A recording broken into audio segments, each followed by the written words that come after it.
Welcome to week 1, video 1, where we are going to be talking about the evolution of a hair extension professional. Get out your notepad because you are going to want to know exactly how this process actually works. You are here because you love the idea of being able to fully support yourself and your family through simply providing hair extension services. But the idea of it isn't enough. So I'm going to break down exactly what the definition of a hair extension professional is, why people hire you, the stages of a hair extension professional, and lastly, you'll want to know the economics and the marketplace. This way, you'll have the foundation to start your business with the knowledge you need. So let's talk a little bit about the habitual errors extension professionals make. The first one that I see very often is number 1, believing that discounts and promotions is how you grow after you get certified, after you get licensed.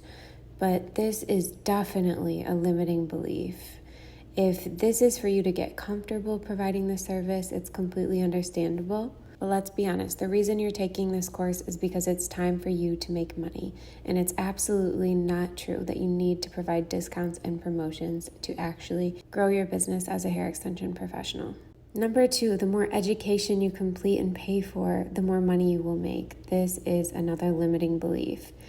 You only need one certification, one service to absolutely maximize your income. And lastly, believing that you need the help of a salon to bring you more clients. This I can actually speak for myself. I have been working in a licensed salon, but it is in a luxury apartment, and I have taken hundreds of hair extension clients. So I can actually attest to this myself. You do not need the help of another salon to maximize your income. Let's step into how you should be thinking. Positioning yourself is so important because your guests are coming to you because they have an event coming up, or they just experienced a divorce, or they could just be going through a complete life change where they actually want to improve the way they feel about themselves. So you are the roadmap that can take them there. Now your diagnosis/recommendation comes in second. This is after you have gone through all your questions, where you actually get to listen and find out what your client's feeling. What is their goal? How long have they been in this position of not completely loving their hair? When your client comes to you, you are the expert, meaning they need you to help take them from their current self to their desired self. This is why being an expert in specifically one service sets you apart. You are asking questions like, what is the size of this problem? A lot of you extension specialists have actually felt the confidence boost yourself. You've actually experienced going from fried short hair to long, beautiful, luscious, goddess-like locks. This wasn't talked about enough in the trainings that I took, but I want to share it with you. Guests who are really wanting hair extensions can sometimes downplay how much it can actually change their life.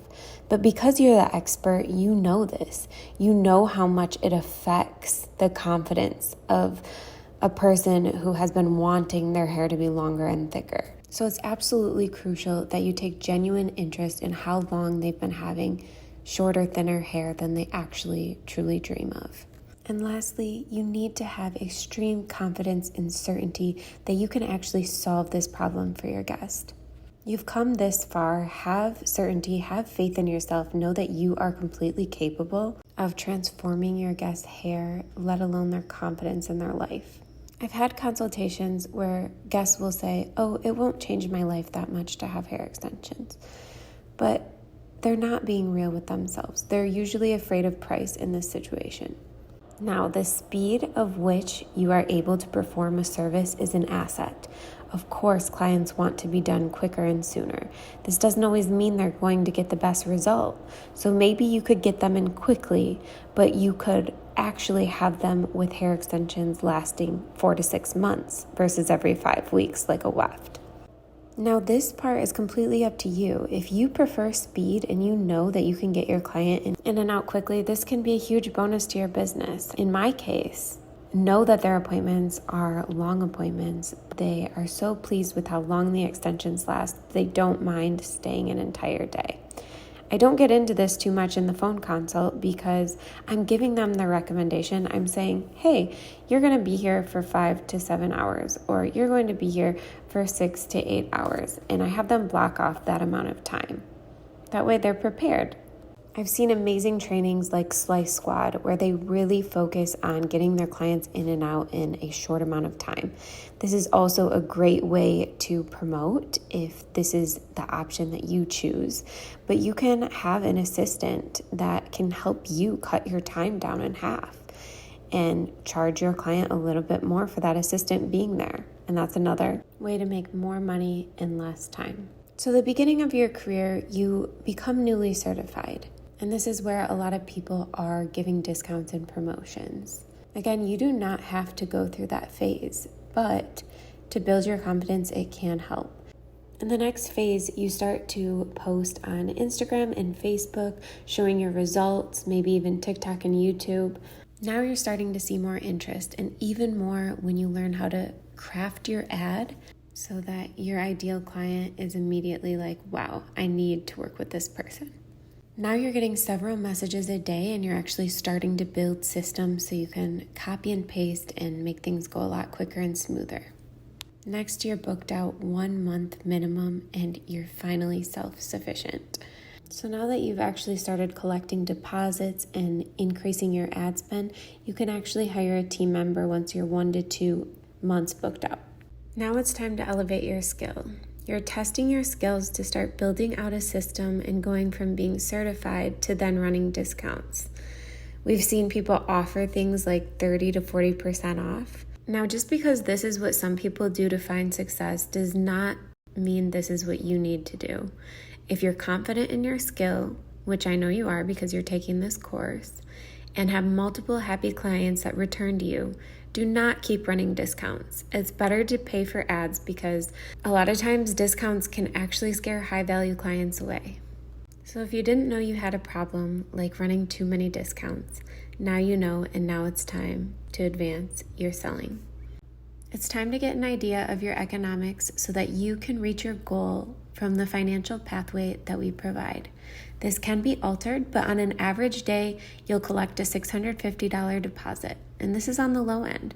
Let's say you have a day filled with 5 consultations, and you close 2 of them. That's a $1,300 day. So let's say you get 5 consultations every day. That's $1,300, 5 days a week. Assuming you work 5 days a week for 4 weeks, that's $6,500, which is then equal to $26,000 per month. $26,000 per month times 12 months in a year is $312,000 per year. This is if you work 5 days a week every week of the year. With extreme dedication, this is extremely possible. I will share with you that the last 3 years I have consecutively hit $100,000 per year. My goal is $20,000 a month because I take vacations with my boyfriend. So this is not an average person. If you look at the average people, they're making $60,000 a year. You need to think differently and be willing to step away from the crowd. Have you ever thought to yourself that if someone is doing something, then it must be right, or if it's been done before, that's the way to do it today? If you have, know that that's how majority of people think. So now that you're thinking differently, you're thinking outside of what your social circle believes, your family, friends, even society. And why? It's because people want to fit in. People choose their beliefs to avoid conflict. Any successful business owner has faced many conflicts. Learning to take an objective view on things with the new perspective that you're gaining from this video. As an example personal to me, my Aunt Terry owned a video store back when it was the thing on Friday night to take your kids and pick out a movie. Things have been done that way for years. And then all of a sudden, people started streaming from their phones, their laptops, their iPads. Things started changing just like they do in the beauty industry. So it's important to keep your feelers out for those KPIs, your key performance indicators. This is what I learned in my last training, and that's a perfect example. I'll give you one final example in the beauty industry, one that I've noticed. If you see Drybar pop up, this is a very specialized salon, to where before salons primarily did haircuts, they did color. Now people are charging top dollar for what they are great at. That's another key performance indicator that guests are wanting a great service. They're not wanting an average service. They want to know that they're going to come and get exactly what they ask for every time, which is why time and time again, specialists rule the world. Now that you've decided you are becoming the 1% of people who are successful, who think differently, your homework is to submit your notes from today so that I can know exactly what you took away from this lesson. And I'm going to have you do the math on how many clients you need to attain the freedom in your life that can create joy and happiness for you.